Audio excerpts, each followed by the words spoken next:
Richard and Karen Griffin had always been the heart of Shelby Falls, a picture-perfect couple with two bright-eyed children, Emily and Thomas. But when their lifeless bodies were discovered seated at their dining table, faces frozen in expressions of pure terror, the idyllic facade of the town was shattered forever. Shelby Falls was the kind of town that people dreamed of calling home.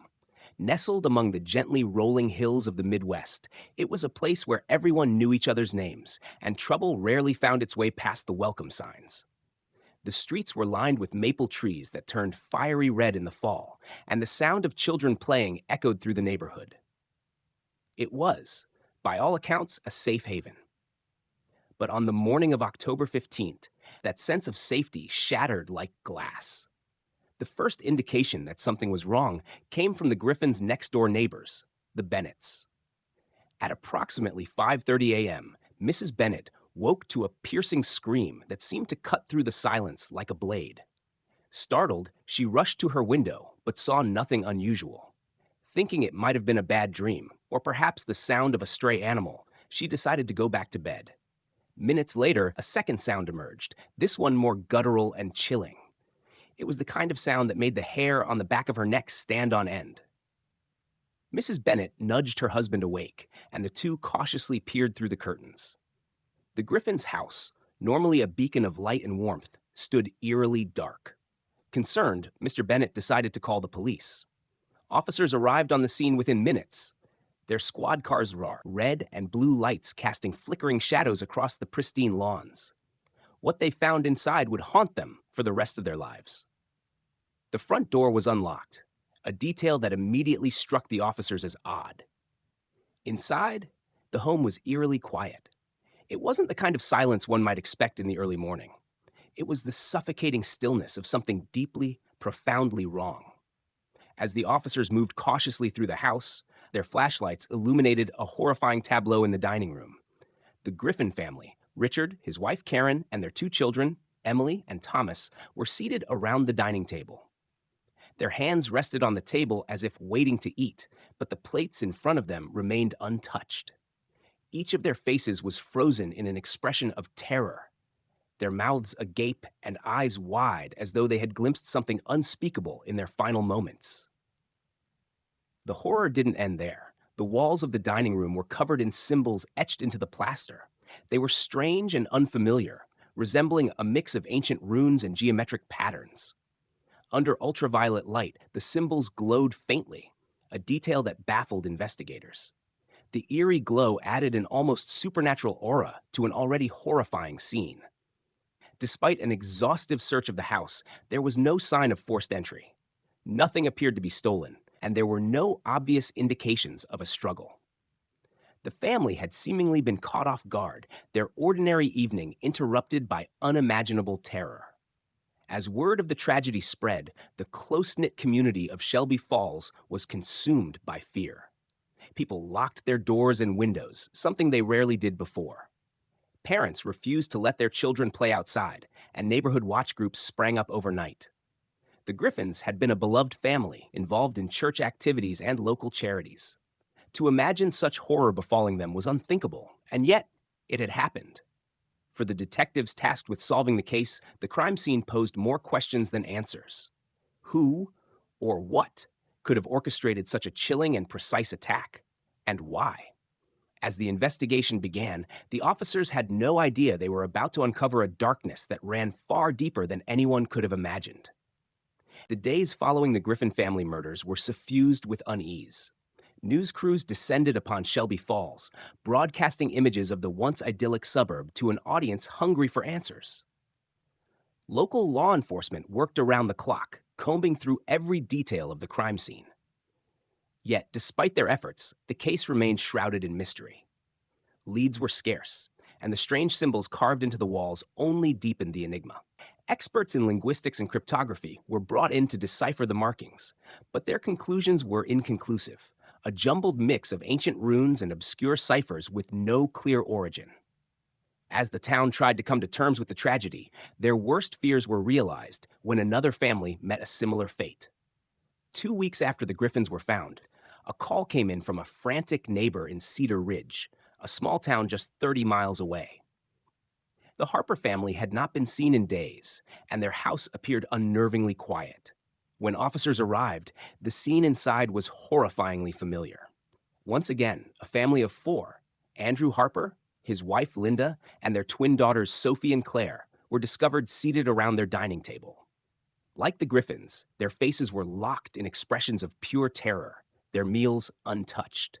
The walls of their dining room bore the same glowing symbols, etched with the same meticulous precision.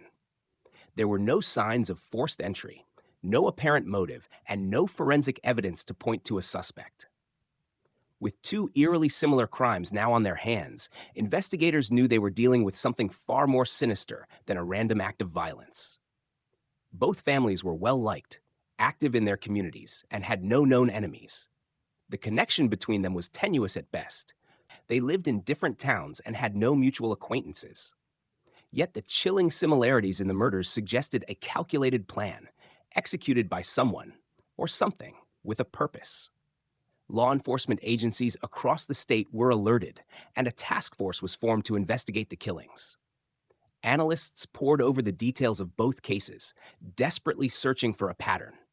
The symbols on the walls became the focal point of their investigation. Linguists identified elements that hinted at ritualistic practices, while historians noted similarities to runes used in ancient ceremonial texts. Theories began to emerge, ranging from cult activity to the work of a deranged individual obsessed with the occult. Meanwhile, the public grew increasingly panicked. The media latched onto the story, dubbing the unknown perpetrator the Tabletop Killer. Rumors swirled about a secret society targeting suburban families, and sensationalist headlines stoked fears of a wider conspiracy. Families across the region took drastic precautions, installing security systems, reinforcing doors and windows, and keeping their children under constant supervision. For the detectives on the case, the pressure was mounting. With no clear suspects and no physical evidence linking the two murders, they feared the killer could strike again at any moment. The meticulousness of the crime scene suggested someone highly intelligent, someone who took their time planning every detail. Investigators wondered if the victims were chosen at random, or if there was a deeper, more insidious reason behind the killings. Then, a breakthrough of sorts emerged. An independent cryptologist studying the symbols noticed a series of numbers embedded within the runes. These numbers, when decoded, appeared to reference locations. One of the locations corresponded to a wooded area near the Griffin's home, another to a park close to the Harpers. While it was unclear what these coordinates meant, they provided the first tangible lead. With this clue in hand, detectives began to explore the possibility that the killer had been stalking the families long before the murders occurred. Surveillance footage, phone records, and digital footprints were scrutinized, but the deeper they dug, the stranger the case became. Every lead seemed to dissolve into a maze of dead ends, leaving investigators grappling with the terrifying realization that the killer might be far more elusive than they had anticipated. The investigation took an unexpected turn when another attack unfolded. But this time, the outcome was different. A frantic 911 call brought officers to the rural home of the Torres family, where they found a scene of utter devastation. The parents, Luis and Maria Torres, and their youngest son, 10-year-old Isaac, were discovered seated at their dining table, eerily reminiscent of the prior murders. However, one crucial detail set this case apart.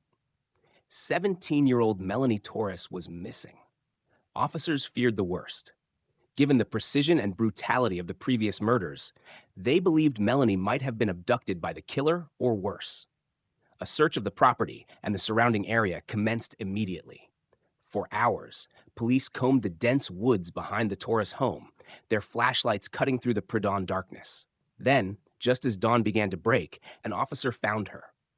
Melanie was huddled under a large oak tree, shivering and bloodied, her hands wrapped tightly around her knees. She was alive but in shock, her body trembling uncontrollably. She was rushed to the hospital, where doctors determined she had sustained superficial injuries, a few scrapes and bruises, but was otherwise physically unharmed.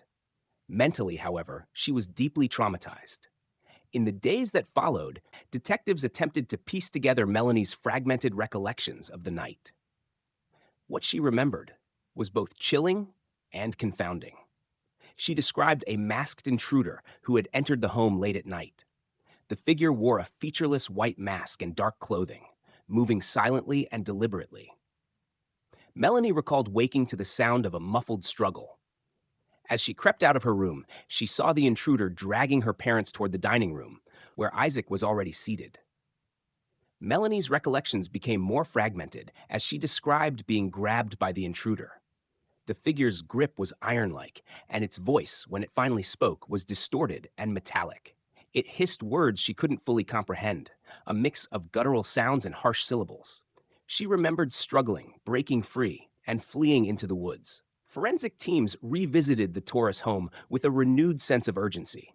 This time, they found a crucial piece of evidence, a partial footprint near the back door. It was faint, but clear enough to identify the tread pattern, which was linked to a rare brand of hiking boots. Additionally, traces of an unusual chemical were found on Melanie's clothing. The compound was identified as a solvent typically used in antique printing processes, a detail that puzzled investigators but provided a valuable lead. The discovery of Melanie's survival and the new evidence shifted the focus of the investigation. The killer's methods seemed ritualistic, yet the fact that Melanie had escaped suggested a break in their pattern. Was she deliberately spared, or had she simply been lucky? The footprint and chemical trace led detectives to an abandoned factory on the outskirts of a neighboring town. Once a thriving printing press, the building had been closed for over a decade, its skeletal remains hidden behind overgrown vegetation. With a search warrant in hand, officers entered the factory, their weapons drawn and their senses heightened. What they found inside deepened the mystery even further. The factory was dark and cold, its walls covered in dust and cobwebs. But in one room, a chilling discovery awaited, a makeshift altar surrounded by candles, their wax melted into grotesque shapes. Books on ancient rituals were scattered across a table, alongside a worn leather journal filled with sketches of the symbols found at the murder scenes. Most haunting of all was a wall covered with photographs of families, each image marked with a date. Among them were photos of the Griffins, Harpers, and Torreses, along with several others the detectives didn't recognize. It was clear now, the killer had been planning these murders for a long time, stalking their victims with meticulous precision. And according to the dates on the wall, more families were marked for death. The discovery of the abandoned factory marked a turning point in the investigation, though it offered more questions than answers. The room within was a macabre shrine to obsession, its centerpiece a large table covered in carvings of the same cryptic symbols found at the crime scenes. Nearby, shelves were lined with candles, jars of unidentifiable substances, and books detailing ancient rites. Forensic teams meticulously cataloged every item, but the unsettling nature of the space left even seasoned investigators shaken. The photographs on the wall were the most chilling find. They revealed that the victims had been stalked for months, if not longer. Each family's photo was marked with a date, presumably the day of their murder, underscoring the killer's meticulous planning. Several other photos bore dates that had not yet passed, suggesting more families were being targeted. Time was running out, and law enforcement knew they had to act swiftly to prevent further bloodshed. Among the evidence collected was a leather-bound journal filled with notes and sketches. Written in a mix of English and an unfamiliar script, the journal detailed what appeared to be rituals designed to invoke supernatural entities. The writing grew increasingly erratic as the pages progressed, as though the author's mind had been unraveling. Alongside the text were crude sketches of figures in masks, dining tables, and symbols that matched those found at the crime scenes. A breakthrough came when forensic analysts found DNA on the journal's leather cover, a single strand of hair. The DNA matched Walter Griggs, a retired professor who had taught anthropology at a nearby university. Griggs was an expert in ancient rituals and the occult, having written several controversial papers on the subject. His involvement seemed to fit the profile of someone capable of orchestrating such chillingly ritualistic murders. Detectives descended on Griggs' home, a secluded property surrounded by dense woods. Inside, they found more books and artifacts related to ancient ceremonies, as well as hiking boots with tread patterns matching the footprint found at the Taurus home. Griggs was taken into custody, but the retired professor vehemently denied any involvement. He claimed the evidence had been planted and insisted he was being framed. His alibi seemed to support his claim. On the night of the Harper family murders, Griggs had been attending an academic conference in another state. While the circumstantial evidence against him was damning, the timeline didn't fully align. As investigators pressed him for answers, Griggs revealed something that changed the course of the investigation. He had once mentored a graduate student named Ethan Morrow, who had shown an unsettling fascination with ritualistic practices and delusions of supernatural power. With this new lead, detectives dug into Morrow's past and discovered a disturbing history. Expelled from the university for erratic behavior, Morrow had dropped off the radar years ago. Yet, connections began to emerge. Morrow had once worked part-time at the abandoned factory, which explained the chemical traces found on Melanie's clothing. His name also appeared in several of Griggs's old academic records, suggesting a close but strained relationship between the two. As law enforcement worked to locate Morrow, another murder occurred. This time, the victims were the Winters family, whose home was just 20 miles from Shelby Falls. The scene was identical to the others: untouched meals, terrified expressions, and glowing symbols. But something was different this time. A handwritten note was left behind, placed deliberately in the center of the dining table. The note read, "The ritual is almost complete." This chilling message confirmed detectives' fears. The killer was far from finished. As they raced to find Morrow, the true scope of the case began to emerge. Whoever was behind the murders believed they were part of something far greater than mere violence, a dark and twisted ritual that only they understood. The clock was ticking, and the lives of more innocent families hung in the balance. The arrest of Walter Griggs initially felt like a breakthrough, but it quickly became clear that the case was far from solved.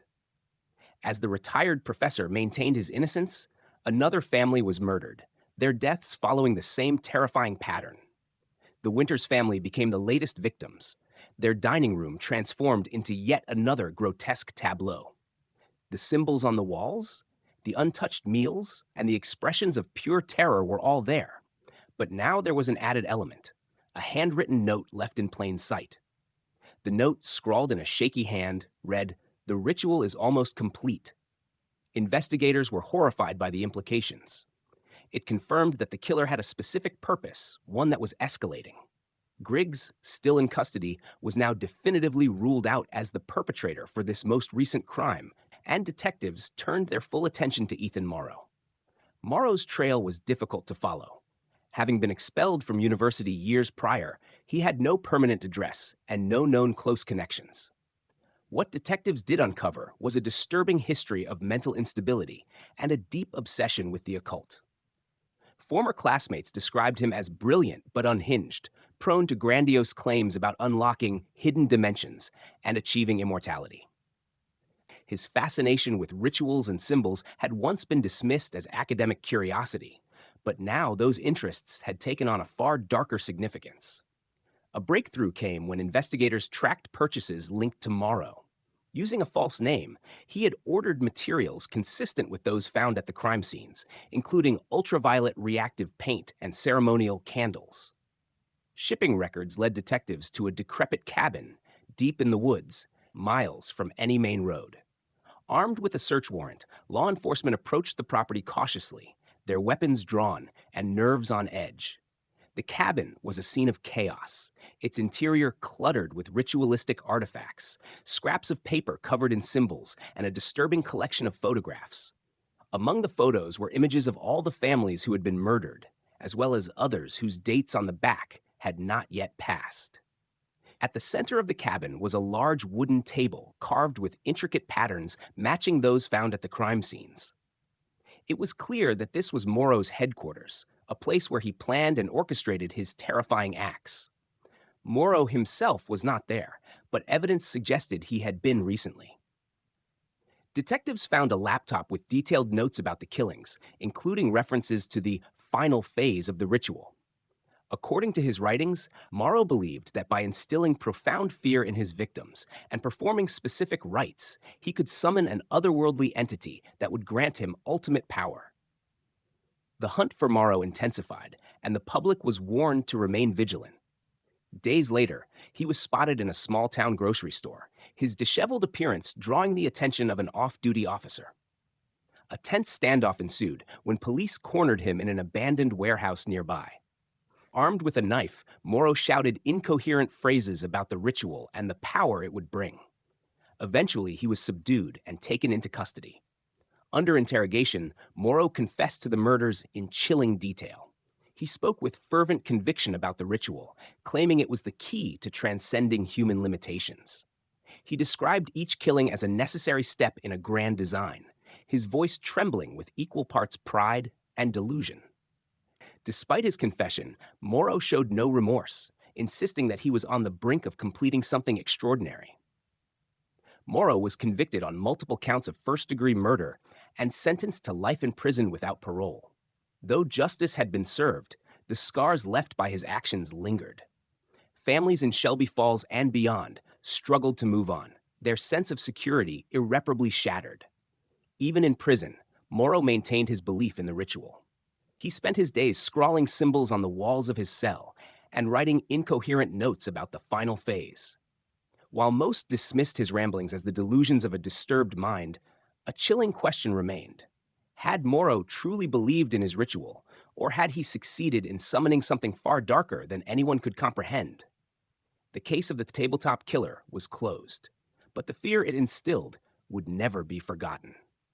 For the detectives who worked tirelessly to bring an end to the nightmare, the memories of those haunting crime scenes served as a stark reminder of the horrors humanity is capable of, and the thin line that separates reason from madness.